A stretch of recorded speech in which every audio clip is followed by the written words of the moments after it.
ప్రభువైన యేసుక్రీస్తు నామములో మీ అందరికీ వందనాలు. నా దేవుడు మిమ్మల్ని మీ కుటుంబాలను నిండారులుగా దీవించునుగాక. ఈరోజు ఒక వాక్యాన్ని చదువుకొని ముందుకు నడుదాం. సత్యం అంటే ఏంటో అది కొన్ని మాటలు మనకు తెలిసిన వాటిలో కొన్ని తెలుసుకొని మనం మాట్లాడుకోవడానికి ఇష్టపడదాం. ఇవాళ రేపు జరగబోయే ఆరాధనల గురించి కూడా మనమందరం కూడా ఈ రాత్రికాల సమయంలో సిద్ధపడి రేపు జరగబోయే ఆరాధనలన్నీ జయకరంగా జరిగించాలని దేవుడు మనతో మాట్లాడే మాట ప్రతి మాట జీవవాక్యమై ఉన్నది కాబట్టి ఆ జీవవాక్యం మనలో నింపుకోవాలని మనం అందరము కూడా కడు భయభక్తులతో కూడుకొని ఈ రాత్రికాల ప్రార్థన చేసుకొని దేవుని సన్నిధిలో గడుపుదాం. సామెతల గ్రంథము 3వ అధ్యాయము 3వ వచనాన్ని నేను చదువుతున్నాను. అందరూ కూడా బైబిల్ ఉంటే తీసే చదవండి.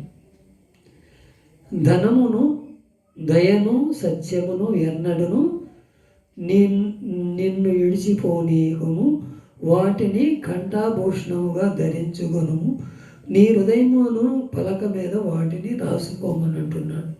సొలొమోను రాశాడు ఇది. సొలొమోను అంటే అనంత జ్ఞాని. ఆయన దేవుడికి జ్ఞానం అడిగిన మాట, అయ్యా నాకు జ్ఞానం కొద్దిగా ఉన్నది, నాకు జ్ఞానం అనుగ్రహించమంటే జ్ఞానమును ఐశ్వర్యమును ఘనతను కూడా ఇచ్చాడు దేవుడు. ఆయన రాశాడు ఇది ఏమని, దయ అంట, దయను సంపాదించుకోవాలంట, దయ సత్యమును సంపాదించుకోవాలంట. ఈ రెండు కూడా మనం అది కంఠంలో ప్రతిదీ కూడా మనం దాచుకొని ప్రతిని దయగల మాటలు మాట్లాడాలంట. దయగల మాటలు మనం మాట్లాడుతున్నాము. ఏదన్నా కొద్ది చిన్న పొరపాటు జరిగితే చాలు ఎంతో కోపపడిపోతాం, ఎంతో ఈర్ష్య కలిగిపోతాం. నాకన్నా వీళ్ళు తక్కువ వాళ్ళేంటి, నాకన్నా ఇదేంటి, నా ఎదురొచ్చి కూర్చోవడం ఏంటి అనే ఆలోచనలో ఉండిపోతాం. మనకన్నా తక్కువైన వాళ్ళని దూరంగా కూర్చోబెడతాం. మనకన్నా తక్కువైన వారిని వీనస్థితిలో చూస్తాం. మంచి బట్టలు వేసుకుంటే ఆహ్వానిస్తాం, అదే చిరిగిపోయిన బట్టలు మాసిపోయిన బట్టలు వేసుకుంటే దూరంగా ఉంచుతాం. అది మానవ నైజమైపోయింది. ఆయన ఇదే అంటున్నాడు, దయని కోరుకోమంటున్నాడు. దయ కావాలంట మనకి. అక్కడ సమరయుడు కూడా ఒకడు యెరూషలేము నుంచి అంట కిందకి దిగి వస్తున్నాడు అంట ఎరుకోకి. దొంగల చేతిలో కొట్టి వాడిని సావు బతుకులు అయ్యానుంటే ఆ మధ్య నిలుతున్న సేవకుడు ఒకడు ఉన్నాడంట. ఇంకా ఘనత పొందిన వాళ్ళు ఉన్నారంట. అక్కడ పరిపాలించే వాళ్ళు కూడా ఉన్నారంట. వాళ్ళు కూడా ఎవరో కూడా ఆడు పట్టించుకోవాలి. సమరయుడు అంటే ఈ రోజున మనం సులకనగా చూస్తాం. సలకనగా చూసేవాడే వాళ్ళ మీద దయ కలిగి వెళ్ళి వాడి గాయాలు కట్టి వాళ్ళు గాయాల మీద మందులు రాసి పూట కూడా వాళ్ళకి అప్పచెప్పి వాళ్ళని మళ్ళీ నేను వచ్చి నీకేమన్నా అప్పు ఉంటే నేను తీరుస్తాను, ఇతన్ని బాగు చేయమని అప్పచెప్పాడు. అది దయ అంటే. మనకు ఆ దయ అన్నదా? ఎవరన్నా రోడ్డు మీద పడిపోతే చూసి చూడనట్టు వెళ్ళిపోతాం. ఎవరన్నా తాగి పడిపోతే సేదరించుకొని వెళ్ళిపోతాం. ఎవరన్నా ఇంకా ఏదైనా ఏ ఆలోచనలో అయినా ఉంటే వాళ్ళ పట్ల మనం కార్యం చేయట్లేదు. నాకెందుకులే ఏ పెంట, నాకెందుకులే ఈ దురద, ఏదో నేను పట్టించుకోవాలా, నాకెందుకు, అన్నీ నాకు సవ్యంగానే ఉన్నాయిగా, దేవుడు నాకు ఇస్తున్నాడుగా, నేను తింటున్నానుగా అనుకుంటున్నామేమో మనం. అది దేవుని చిత్తము కాదు. దయ కావాలంట. మనం దయగల మాటలు ఆడాలంట, దయగల వారిలాగా ఉండాలంట. సమరయుడు కూడా అదే చేశాడు. దయ, ఆ దయ నీలో నాలో ఉన్నది. దారిపడి ఎంతోమంది అడుక్కునేవారు ఉంటారు. వాళ్ళకి బిడ్డలు వదిలేసిన వారు ఉంటారు. బిడ్డలు వదిలేసి రోడ్లను అనాథలు చేసే తల్లిదండ్రులు ఉంటారు. వృద్ధాప్యంలో తల్లిదండ్రుల మీద దయ చూపించాలి. భర్తలు లేక భార్యలు లేక ఎంతోమంది సతమైపోతున్న బిడ్డల పట్ల కార్యం చేయాలి. అది దయ మనలో ఉండాలి. దయను సంపాదించుకోవాలంట ముందర. దయ తర్వాత ఏంటంటే అక్కడ సత్యమును అంటే ఎన్నడను విడవమాక అంటున్నాడు. మనం సత్యమే మాట్లాడుతున్నామా? మన నోట సత్యమే వస్తుందా? మనం ఎలా మాట్లాడతామో ఒక్కోసారి మనకే అర్థం కాని స్థితిలో ఉంటాం. సత్యం అంటే సత్యం. మనం సత్యం మాట్లాడితే ఈ లోకం ఎందుకు ఇలా అయిపోద్ది? మనలో ఆ సత్యం కనపడుతుందా? దేవుడు సత్యంగా మాట్లాడండి. మీరు ఒకరెదురు ఒక రంగా అనుకూలమైన మాటలు, అనుకూలమైన నాలుగు ప్రజలు తిడితే తిప్పే నాలుగు నెట్టుబడితే తిప్పుతున్నామని ఒక్కోసారి మన దేవుడు మన మీద కోపగించుకుంటున్నాడు, అసహించుకుంటున్నాడు, మళ్ళీ హక్కుని చేర్చుకుంటున్నాడు. అయ్యో నా బిడ్డలు ఇలా ఉండడానికి వీలు లేదని మళ్ళీ వాళ్ళ హక్కుని చేర్చుకుంటున్నాడు. ఆ దయ మనలో ఉన్నదా? ఆ సత్యం అనే మాటలు మనలో ఉన్నాయి. వాటిని కంఠాభూషణంగా ధరించుకోవాలంట. అది ధరించుకుంటేనే నీవు ఒక ఉన్నత స్థానంలో దేవుడు నిన్ను నన్ను నిలబెట్టగలుగుతాడు. అలాగే మనం దయగల మాటలు మాట్లాడదాం. సత్యమని వాటిని కంఠభూషణంగా ధరించుకొని హృదయం అనే పలక మీద వాసుకురామన్నాడు. మా హృదయంలో ఏముంటుందో అది మనం గ్రహింపు చేసుకోవాలంట. సేదరించుకునే మనసు ఉందా? అసహించుకునే మనసు ఉందా? జాలి గల మనసు ఉందా? దయగల మనసు ఉందా? ఈ మనసులు మనకు కావాలంట. జాలి గల మనసు, దయగల మనసు, మనం పశ్చాత్తాపపడే మనసు, ఆశీర్వదకరంగా దీవించే మనసు, ఇవన్నీ మనలో ఉండాలండి. ఎవరికన్నా మనం ప్రార్థన చేస్తామా? ఆడ అయ్యగారు నమస్కారం అని అనకపోతే మన మీద ఆడి మీద ఎక్కడికో మనం కోపగించుకుంటాం. ఇంత నేను ప్రార్థన చేశాను, వీడు నయమయ్యింది, వీడు నన్ను దేవుడు ఆడి దేవుడి కనకత తేవాలి. దేవుడిని కనపరచాలి. నువ్వెవడో నేనే ప్రార్థన చేశాను, నువ్వు ప్రార్థన చేస్తే తగ్గుద్దు, నేను ప్రార్థన చేస్తే తగ్గుడు. దేవుడే కార్యం చేయాలి. ఆడి పక్కన దేవుడు నీకు ఒక ప్రణాళిక ఇచ్చాడు. ప్రార్థన చేయి.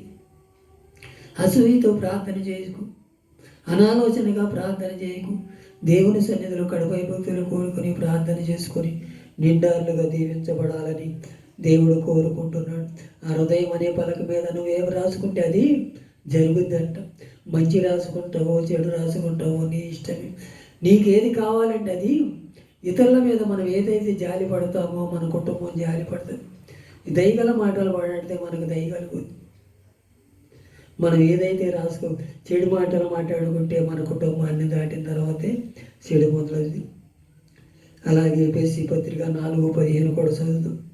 ప్రేమ కలిగి సత్యం చెప్పుతూ క్రీస్తు వలె ఉండుటకు మనం అన్ని విషయంలో ఎదుగుదాము అంటున్నాడు ఎఫెసీ పత్రిక.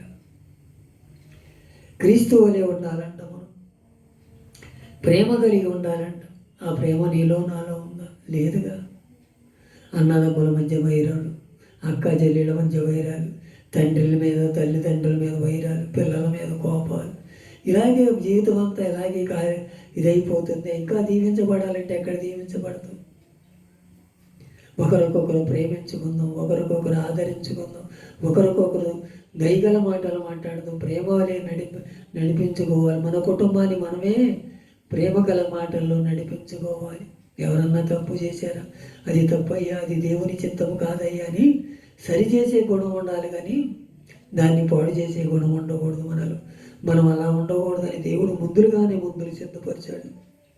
ప్రేమ కలిగి సత్యం చెబుతూ క్రీస్తు వలె నడవాలని క్రీస్తు మనకు మాదిరి కలగ బాటలు వేశాడు.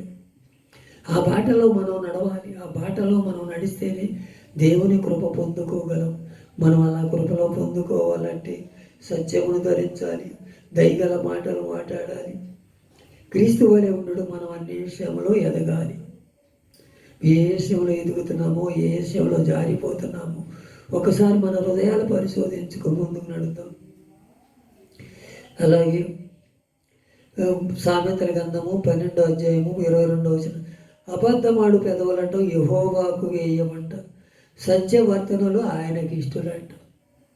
తెల్లారులైతే అబద్ధమే. ఏదైనా నిజం మాట్లాడగలిగామా? నేను ఇక్కడే ఉన్నా, నేను ఇప్పుడే వచ్చేస్తున్నా. ఎక్కడో ఉంటాం మనం, ఇక్కడే ఉన్నా ఇప్పుడే వచ్చేస్తున్నా అని అన్నీ తెల్లారులేస్తే అబద్ధం ఆడని రోజు అంటూ లేదు. మనం అబద్ధానికి జనకుడు మన తండ్రి ఉన్నట్టున్నామే తప్ప సత్యం అనే అసలు ఏమీ చెప్పట్లేం. నిజం చెబితే ఎక్కడ వాళ్ళు ఫీల్ అవుతారు, నిజం మాట్లాడితే ఎక్కడ వాళ్ళు ఇదవుతారు అని మనం తెల్లారులేస్తే ఏదో ఒక అబద్ధం ఆడాల్సిందే. ఆ అబద్ధాన్ని వద్దంటున్నాడు దేవుడు. నీ హృదయం అనే పలక మీద రాసుకో. అబద్ధం పాటలు సత్యవర్తుల్ని ఆయనకి ఇష్టలంట, సత్యం మాట్లాడేవాళ్ళే ఆయనకి ఇష్టలంట. అలాంటి బాల్యంగా ఉంటున్నామో లేదో మన హృదయాలు పరిశోధించుకోండి. ఈ రాత్రికాల సమయంలో నీతో నాతో మాట్లాడు, దయగల మాటలు మాట్లాడదాం, సత్యమును మనం బోధిద్దాం. ఉన్నది ఉన్నట్టు మనం బోధిస్తే దేవుడు ఆలకిస్తాడు. కంట నీ హృదయం మీద పలక మీద రాసుకోమంటున్నాడు.